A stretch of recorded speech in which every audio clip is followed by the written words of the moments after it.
Olá, paz do Senhor para todos.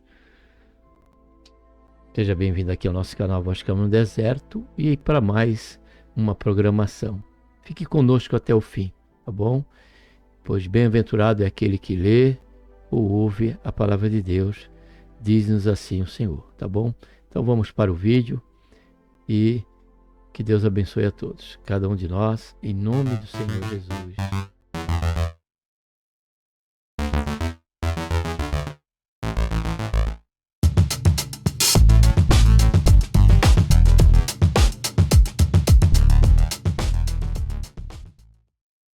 Paz do Senhor Jesus para todos amados e queridos ouvintes da palavra de Deus. Estamos aqui mais uma vez, né, dentro do quadro Estudando Junto, onde vamos conhecer aqui mais o conteúdo da lição. E desta feita a lição número 4, que diz respeito, né, que tem como título, melhor dizendo, o corpo como templo do Espírito Santo.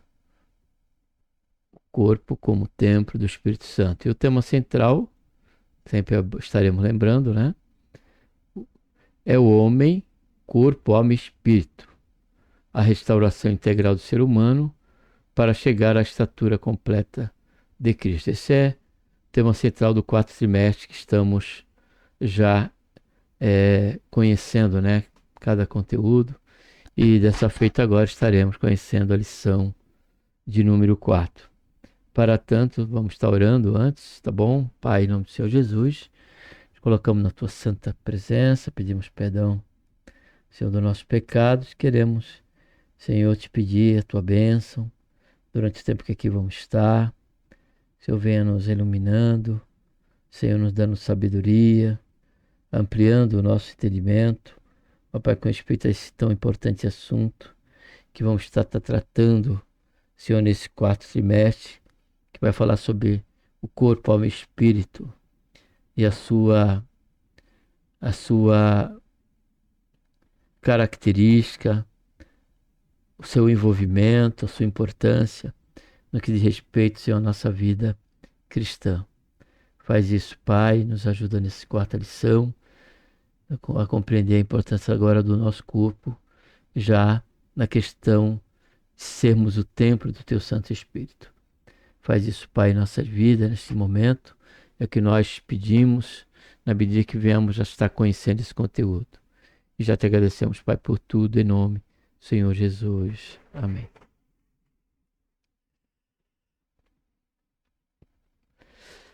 O corpo como templo do Espírito Santo.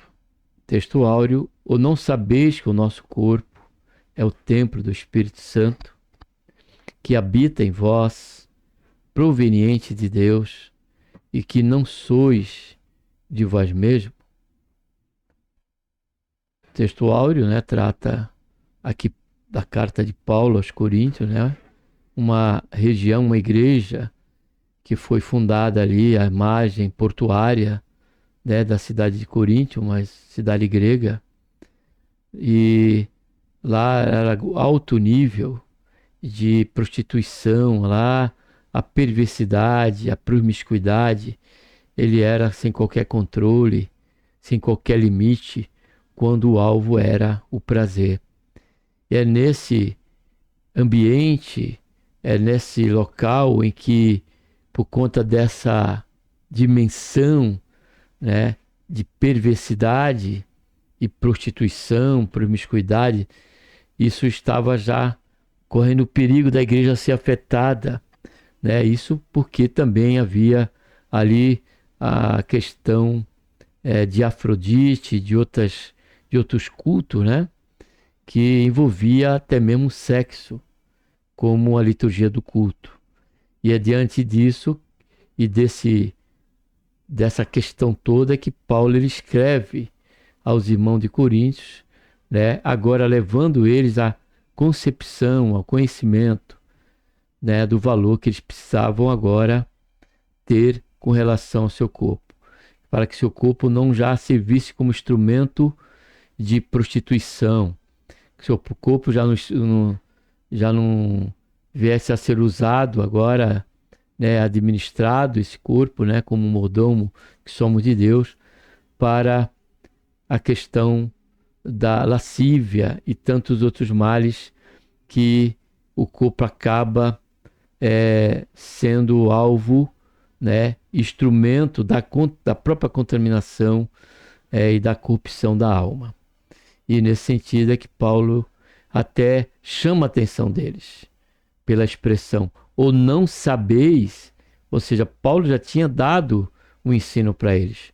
Paulo já tinha levado eles ao conhecimento do cuidado, do equilíbrio que eles precisavam ter no que diz respeito ao que iriam fazer, né, com o seu corpo, em que, por conta de muitas também erros teológicos daquela época e daquela região, né, tratava o corpo como algo mal. Porém, Paulo ele traz uma figura, traz um ensino totalmente contrário a esse paradigma cultural da época. Isso no campo, né, espiritual e das religiões de então, das crenças de então. E Paulo ele diz, não sabeis, ou seja, era do conhecimento deles. Então essa lição ela não vem com outro propósito, não só essa, mas todas aqui pelo canal, no que diz respeito ao campo das escolas dominicais, que é justamente esse, renovar a nossa mente com respeito à vontade de Deus revelada na sua palavra. Então, fique conosco até o fim. Se você não é cadastrado, se cadastre e passe a conhecer esse maravilhoso conteúdo que por si só há de falar muito aos nossos corações, como também ao teu coração, tá bom? Verdade prática, ter consciência de que nosso corpo é a habitação do Espírito Santo, observe bem, faz toda a diferença na maneira como o possuímos. Por certo que sim, né? Ter essa relevante compreensão, por certas atitudes que vamos ter através do nosso corpo, serão realmente algo a ser considerado por cada um de nós. Por isso que Paulo ele exorta cada irmão em Tessalonicenses capítulo 4, versículo 4, ele diz que cada um de nós tenhamos o nosso vaso em santificação, e olha só o que ele diz, em honra.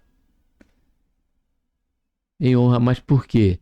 Porque ele é agora, a partir do novo nascimento, a partir do momento que nos arrependemos do nosso pecado e cremos no Senhor Jesus, e há essa ação de Deus em nosso coração, um novo nascimento, aí esse corpo ele já não nos pertence. Paulo deixa bem claro que essa propriedade não é mais nossa. Essa propriedade é de Deus. Por isso que no capítulo 6, versículo 18, Paulo diz que aquele que destruir o santuário de Deus, Deus o destruirá. Observe quão grave é e relevante é esse assunto para as nossas vidas. Leitura bíblica, 1 Coríntios 3, 16, 17, 6, 15 a 20. Não sabeis vós que sois o templo de Deus e que o Espírito de Deus habita em vós?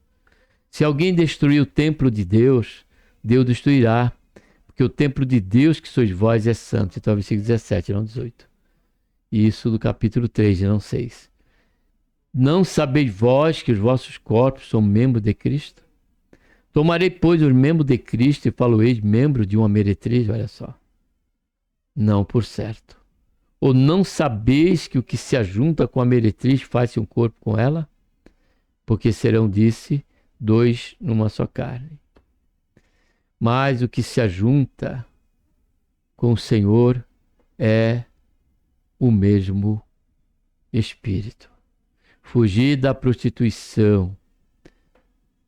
Todo pecado que o homem comete é fora do corpo, mas o que se prostitui peca contra o seu próprio corpo. Ou não sabeis que o nosso corpo é o templo do Espírito Santo que habita em vós, proveniente de Deus, e que, olha só o que ele diz, e que não sois de vós mesmo, porque foste comprado por bom preço. Glorificai, pois, a Deus no vosso corpo, no vosso espírito, os quais pertencem a Deus.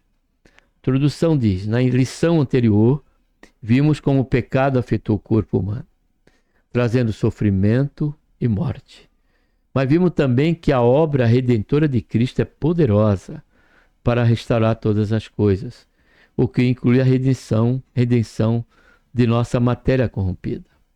Nesta lição estudaremos a respeito do corpo como templo do Espírito Santo, enfatizando sua importância e necessidade de cuidado, principalmente quanto à santificação. Primeiro ponto, corpo, propriedade e habitação divina, comprado e selado. Assim como espírito e alma, nosso corpo também foi comprado por Cristo e tem o selo do Espírito Santo.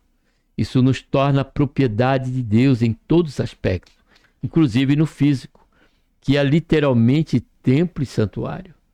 Como Jesus prometeu ao discípulo, e eu rogarei ao Pai, e ele vos dará outro Consolador, para que fique convosco para sempre, o Espírito da verdade que habita convosco e estará em vós. A expressão habita convosco, estará em vós, indica dois estados distintos. Antes da morte e ressurreição de Jesus, os discípulos tinham presença do Espírito com eles. Depois passaram a tê-lo dentro dele pela experiência da regeneração, como acontece com todos que nascem de novo. Como propriedade e habitação divina, temos de nos santificar, nos dedicar a Deus por inteiro. Enganam-se os que dizem que Ele quer apenas o coração. É muito comum nós ouvir isso trazendo ainda até mesmo um fundamento bíblico, né? Quando fazem menção, eu mesmo já fiz isso no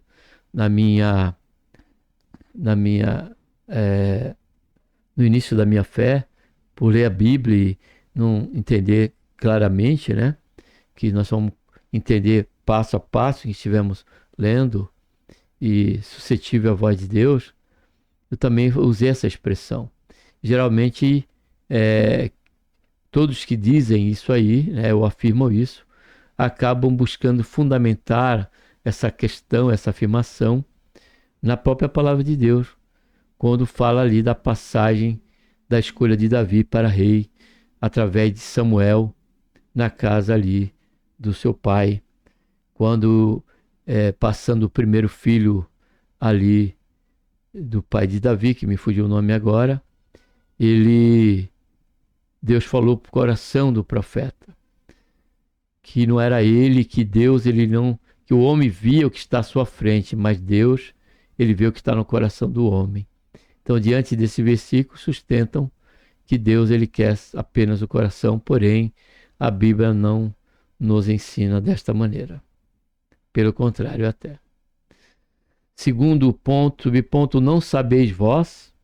A pergunta retórica feita por Paulo aos Coríntios indica que, apesar de ensinados, faltava-lhes uma compreensão espiritual correta acerca da mordomia do corpo. O apóstolo faz semelhante indagação por 4 vezes. Os coríntios eram imaturos e carnais, por isso havia tantos pecados entre eles. Discussão que visam negar a necessidade de santificação corpórea são sinais de imaturidade, carnalidade, inclusive relativas ao vestiário. Depois do pecado, Adão e Eva se cobriram com aventais de folha de figueira. Deus substituiu por roupas de pele, demonstrando que o corpo, seja da mulher, seja do homem, não deve ser fragilmente coberto e ficar sujeito à exposição como objeto de tentação e cobiça.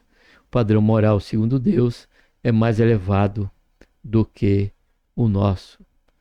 E para nos dar essa compreensão desse padrão de Deus ser mais elevado que o nosso, é que tem aí essas duas figuras, né? Tanto de templo, como templo do Senhor, né? Nós somos templo do Espírito Santo, como Paulo também no capítulo 5 de Coríntios trata da questão do tabernáculo, né? Essas duas figuras já remetem-nos à importância e à relevância que precisamos ter com respeito ao cuidado com o nosso corpo. Terceiro, propriedade e domínio. O detentor da propriedade deve ter também o domínio. Se pertencemos ao Espírito, devemos viver sob o seu domínio. Como enfatiza Paulo, nossos corpos é para o Senhor e não para as impurezas. Somos membros de Cristo e templo de Deus vivente. Por isso o pecado contra o corpo ofende gravemente a santidade de Deus e produz terrível sofrimento. Quando isso acontece, somente um profundo arrependimento, sincera confissão conduzem a uma verdadeira e completa cura e restauração. Segundo ponto, o corpo como tabernáculo, portador da presença. Uma das figuras aplicadas ao corpo no Novo Testamento é o tabernáculo. Paulo e Pedro usam essa linguagem metafórica. Estamos neste tabernáculo. Brevemente, hei de deixar este meu tabernáculo. Isso nos remete ao Antigo Testamento, ao tabernáculo de Moisés. E me farão um santuário e habitarei no meio deles. E solidifica o entendimento do corpo como portador da presença de Deus. Todo-Poderoso decidiu viver em nós uma tão frágil habitação. Tabernáculo e tricotomia. A analogia do tabernáculo reforça também o aspecto tricotômico do ser humano, como tratamos ali na primeira aula. A composição entre as três partes, assim como a edificação feita no deserto. O tabernáculo compreendia pátio, um espaço externo e aberto, o lugar santo e o lugar santíssimo, um espaço interno único, coberto e separado apenas por um véu, o que lembra a tenue divisão entre a alma e espírito. Quando o tabernáculo foi levantado, a glória do Senhor se encheu completamente. Assim, a presença do Espírito Santo na vida do crente enche de sua integralidade, corpo, alma e espírito. Isso se torna ainda mais evidente nas gloriosas experiências pentecostal. E essa comparação metafórica do tabernáculo diz que a parte externa do aberto seria o nosso corpo, né? O lugar santo a nossa alma, e o lugar santíssimo seria o nosso espírito, pelo qual nós nos comunicamos, né? E entramos na presença de Deus. Terceiro subponto, um tabernáculo guiado. Outra lição espiritual que extraímos da metáfora do tabernáculo é a importância de ter a presença de Deus como guia permanente e eficaz em nossa vida. Se a nuvem do Senhor que esteja sobre o tabernáculo se levantava, os filhos de Israel caminhavam. Se não se levantava, permaneciam no mesmo lugar. Ser sensível ao Espírito nos livra de decisões de movimentos errados no nosso viver diário. É melhor seguir a nuvem, quer de dia, quer de noite. E isso tudo era um tipo da ação do Espírito Santo, né, da proteção e do cuidado. E por isso é que precisamos ter esta compreensão de que não podemos estar em todo lugar. Há lugares que nós não devemos estar. Explicitamente não. Não podemos estar. Isso é o Espírito Santo do Senhor que vai estar nos guiando quanto a essa compreensão. Caminhando para o final, cuidando do templo e do Espírito. Fugir da prostituição, substantivo grego porneia, traduzido como prostituição em 1 Coríntios 6,18, tem um significado amplo, referindo-se à impureza ou imoralidade sexual no sentido geral. Toda a prática sexual fora do casamento está abarcada desta expressão. Ao usar o verbo fugir, a voz ativa, peugo, fugir de ou para longe, Paulo aponta para a necessidade de ações concretas que nos ponha a salvo dos terríveis malefícios das impurezas sexuais, que começa pelo cuidado com os olhos. O que vemos e como vemos determina se o nosso corpo está cheio de luz ou trevas. Além da nefasto efeito espirituais, os pecados sexuais produzem graves consequências físicas e mentais. A pornografia, por exemplo, tem que ser tornado um vício totalmente destrutivo. O alerta divino é imperativo e radical. Fugir. Disciplinas espirituais. Para uma vida espiritual plena como um templo do Espírito Santo, não basta que os membros do corpo deixem de ser instrumento do pecado. É preciso apresentá-los a Deus como instrumento de justiça e culto em sacrifício vivo, santo e agradável a Deus. É por meio do corpo que praticamos a mais importante disciplina da nossa vida espiritual, como o jejum, a oração e o estudo da palavra de Deus, que são fundamentais para uma contínua fluente agência do Espírito de Deus em nossos interior. Ele nos guia em toda a verdade, produz em nós o seu fruto, nos capacita para servir a Cristo e habita em nossos corações como o penhor da nossa eterna redenção.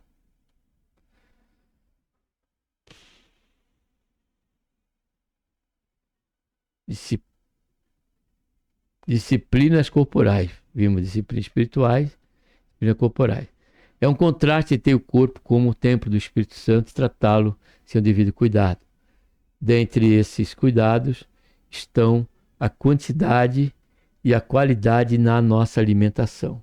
Às vezes se afirma, em tom jocoso, que crente não bebe, mas come muito. Não seria reflexo da nossa moderação de alguns? Além do aspecto alimentar, descanso especial, sono e exercício físico também são importantes. Cuidado para o corpo e para a mente. Cabe-nos também fazer uso regular dos meios de saúde, preventivo e curativo disponíveis. Concluindo, corpo e mente saudáveis nos tornam mais dispostos para adorar e servir a Deus.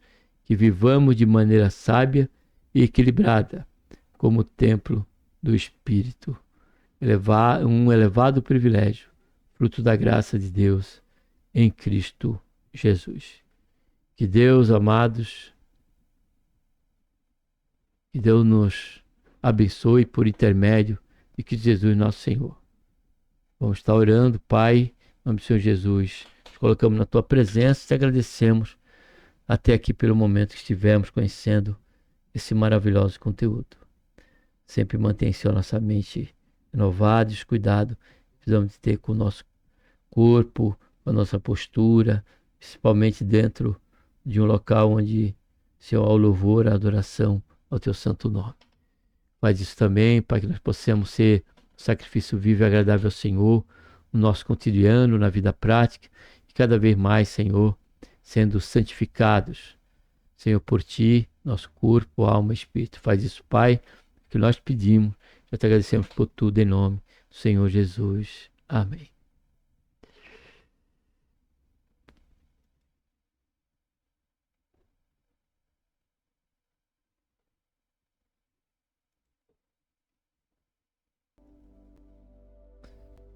Graças a Deus por mais uma programação. Muito obrigado por você ter estado conosco até aqui o final. E que Deus nos abençoe por intermédio de Cristo Jesus e nos proporcione uma outra oportunidade para estarmos meditando na sua palavra, tá bom? Em nome do Senhor Jesus, um abraço a todos.